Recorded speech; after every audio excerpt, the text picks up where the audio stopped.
आप सेल्स में हैं? क्या आपने अपना करियर सेल्स में स्टार्ट किया है या फिर करना चाहते हैं? तो ये वीडियो आपके लिए है।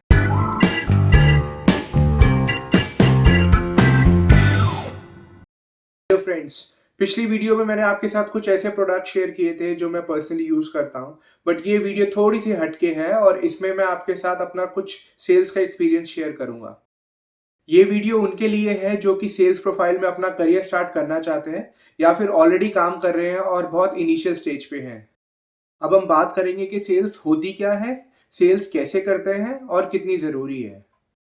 हम बहुत बेसिक से स्टार्ट करेंगे, जहां हम सिर्फ इनिशियल लेवल के पॉइंट्स पे बात करेंगे और बाकी के पॉइंट्स हम अगली वीडियो में डिस्कस करेंगे। तो अब पहला क्वेश्चन आता है कि सेल्स है क्या? तो अगर मैं एक सिंपल टर्म में बात करूं तो सेल्स एक आर्ट है, जहां पे आप अपने क्लाइंट या कस्टमर को पर्सुएट करते हो कि वो आपका प्रोडक्ट या सर्विस जो भी आप बेच रहे हैं, उसको वो खरीद ले। सेल्स काफ़ी लोगों को टफ लगता है, बट अगर आप कुछ बेसिक पॉइंट्स और एक प्रोसेस फॉलो करेंगे तो आप सेल्स में ज़रूर सक्सेसफुल हो सकते हैं। मुझे सेल्स करते हुए 13 साल से ऊपर हो गए हैं और आपके साथ वही एक्सपीरियंस और कुछ पॉइंट्स ऐसे शेयर करूँगा जो आपके लिए बहुत हेल्पफुल होंगे। देखिए, सेल्स ब्रॉडली हम 2 टाइप से करते हैं। पहला होता है इन पर्सन और दूसरा होता है वर्चुअल सेल्स। आप में से काफ़ी लोगों को पता होगा कि इन पर्सन और वर्चुअल सेल्स में क्या डिफरेंस है, बट जिनको थोड़ा कम आइडिया है, उनको थोड़ा-सा मैं ब्रीफ कर देता हूँ इसके बारे में।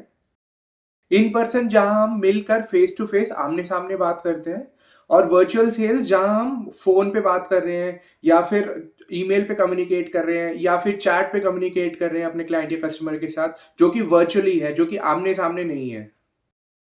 आगे बढ़ने से पहले मुझे याद आया कि मैंने क्लाइंट और कस्टमर काफ़ी बार इस वीडियो में यूज़ किया है और हम काफ़ी बार इसको इंटरचेंज भी कर देते हैं।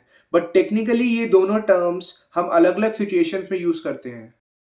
वैसे तो काफ़ी लोगों को पता होगा इसमें डिफरेंस जो सेल्स प्रोफाइल में है, बट फिर भी आपको मैं थोड़ा-सा आइडिया दे देता हूँ थोड़ी-सी आसान लैंग्वेज में। कस्टमर्स हम वहाँ बोलते हैं जहाँ हम अपने प्रोडक्ट सेल कर रहे हो या फिर जेनेरिक सर्विसेज सेल कर रहे हो। तो जेनेरिक से मेरा मतलब ये है कि उसमें प्रोफेशनल एडवाइस की कोई ज़रूरत नहीं है।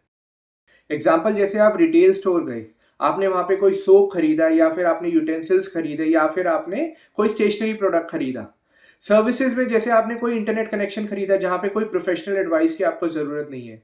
तो इन एग्ज़ाम्पल्स में हम कस्टमर्स का यूज़ करते हैं और क्लाइंट्स उनको बोलते हैं जहाँ हम प्रोफ़ेशनल सर्विसेज़ सेल करते हैं, जहाँ प्रोफ़ेशनल एडवाइस की ज़रूरत पड़ती है।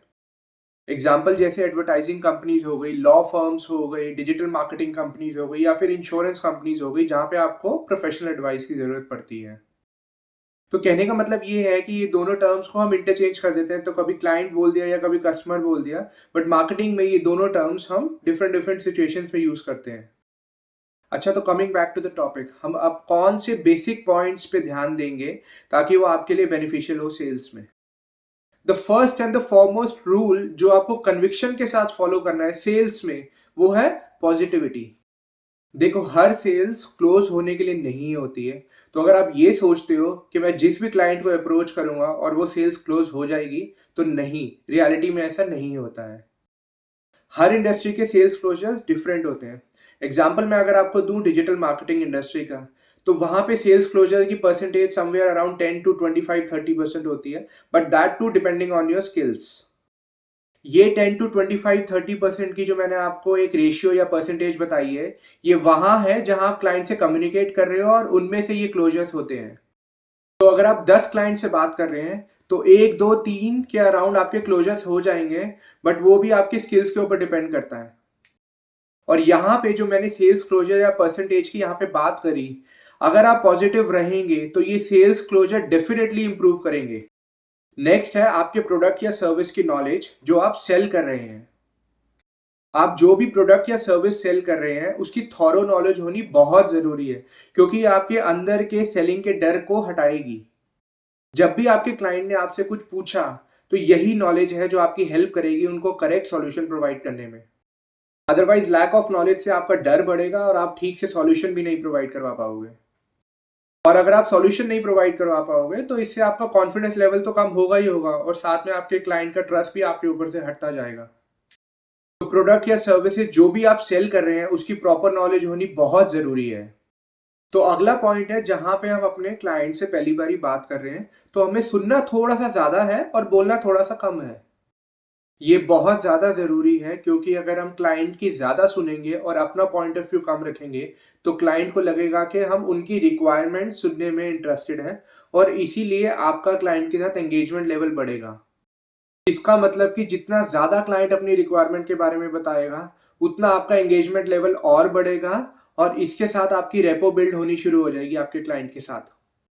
जहाँ आपने अपने क्लाइंट की रिक्वायरमेंट समझ ली और आपने एक इफ़ेक्टिव सॉल्यूशन प्रोवाइड कर दिया, वहाँ आपके ऊपर आपके क्लाइंट का कॉन्फिडेंस बिल्ड होना शुरू हो जाएगा और साथ में धीरे-धीरे ट्रस्ट भी बिल्ड होना शुरू हो जाएगा। नेक्स्ट टाइम आप जब भी अपने क्लाइंट से बात करेंगे तो शायद आपको वो सिर्फ़ इसीलिए याद रखेगा कि आपने उनकी पूरी बात सुनी थी और एक इफ़ेक्टिव सॉल्यूशन प्रोवाइड किया था। पर इसके लिए फिर आपको अपने प्रोडक्ट या सर्विस की नॉलेज होनी बहुत ज़रूरी है, जो हमने अभी अपने पिछले लास्ट पॉइंट में डिस्कस करी थी।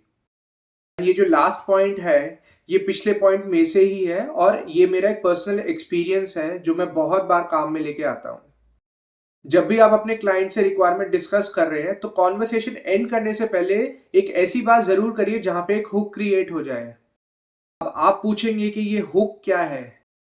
हुक कोई ऐसा एक क्वेश्चन हो सकता है या फिर कोई रिव्यूज़ हो सकते हैं या फिर कोई टेस्टिमोनियल हो सकते हैं या फिर कोई लिमिटेड टाइम ऑफर हो सकती है, जहाँ पे आपको क्लाइंट की अटेंशन मिले और आप अपने क्लाइंट को पर्सुएट कर पाएँ ताकि वो अपने डिज़ायर्ड एक्शन को जल्दी ले ले। तो अगर आप ये हुक क्रिएट कर पाए कन्वर्सेशन एंड होने से पहले, तो आपके लिए बहुत ज़्यादा बेनिफिशियल होगी सेल्स क्लोज़र में। आई होप आपको ये वीडियो पसंद आई होगी, बट जाते-जाते आपको एक ऐसी बोनस टिप दूँगा, जो आपको सेल्स करने पे काफ़ी हेल्प करेगी। जब भी आप क्लाइंट के साथ कन्वर्सेशन में हो, कोई रिक्वायरमेंट डिस्कस कर रहे हो, तो बहुत सिंपल लैंग्वेज में या सिंपल भाषा में बात करना। कोई भी ऐसा वर्ड या ऐसा कोई फ्रेज़ यूज़ मत करना, जहाँ पे क्लाइंट कन्फ्यूज़ हो जाए और उसको आपकी बात समझ में ना आए। तो ये थी एक बोनस टिप, इसका नेक्स्ट पार्ट जल्दी लेकर आऊँगा। प्लीज़ लाइक एंड सब्सक्राइब ज़रूर करना अगर आपको इस वीडियो से कुछ भी बेनिफिट मिला हो, and thank you for watching.